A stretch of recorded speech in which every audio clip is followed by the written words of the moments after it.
So after reciprocal lattice, we have next is Wigner's side cell.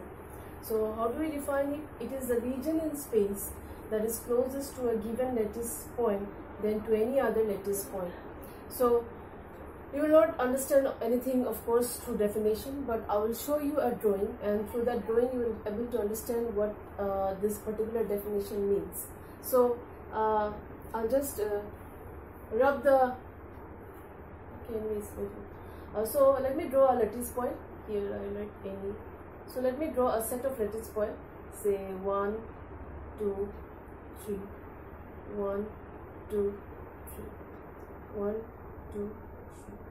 So I'm drawing a 3 by 3 lattice, which means I have 3 lattice points along the rows and 3 lattice points along the columns. Okay. So what you need to do is, here you have to select a central point. So this is my central point, and then you have to identify its nearest neighbor. So you see, it is not confined to only 3 by 3 lattice. You can draw any set of lattice point, any number of lattice point, and you get a Wigner's side cell. So that is up to you. But since we are just starting with the topic, so I am showing you with the simplest form. So this is a 3 by 3 lattice in 2-dimensional space. So I select my central lattice point, and then you have to identify its nearest neighbor. So in this side, along this side, its nearest neighbor is here, and then downwards its nearest neighbor is this one, and then this side its nearest neighbor is this, and then this side its nearest neighbor. Neighbor means the nearest lattice point.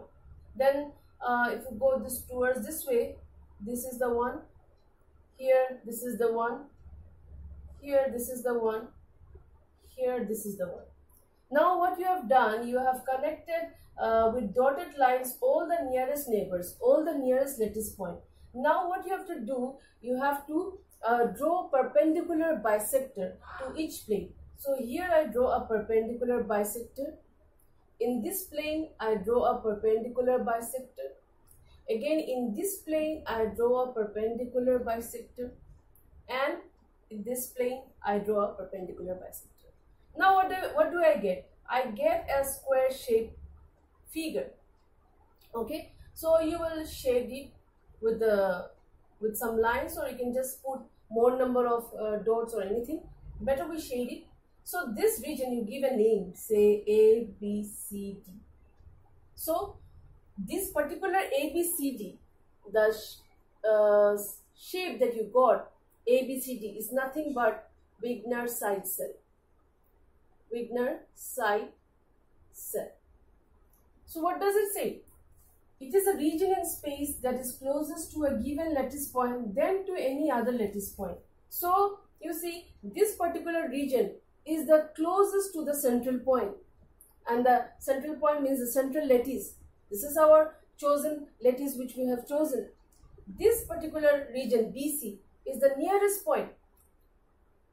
This particular region BC, or this particular region CD, or this particular region AB, or you can say AD, these 4 sides are nearest to this central point, and nothing can be more near to this central point, because we have obtained this sides by connecting with perpendicular bisector to all other nearest lattice point. So this is the lattice, this is the lattice, this is the lattice point. So when we connected all this nearest neighboring lattice point with the central one, and we have joined them with perpendicular bisector, we got a figure like this. So ABCD is our Wigner's side cell. So the Wigner's side cell is nothing but just a region which is nearest to a central lattice point, and nothing can be more close to it. So this is the one of the neighbor, but this, of course, AD region is much closer to this central lattice point than this.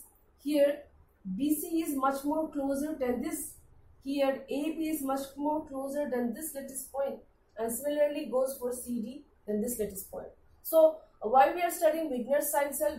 Of course, it is again not mentioned in our syllabus, but in order to understand Brilliant Zone, you need to know this, what is Wigner's side cell. So that's why I've explained this topic. So that's the easiest way you can understand.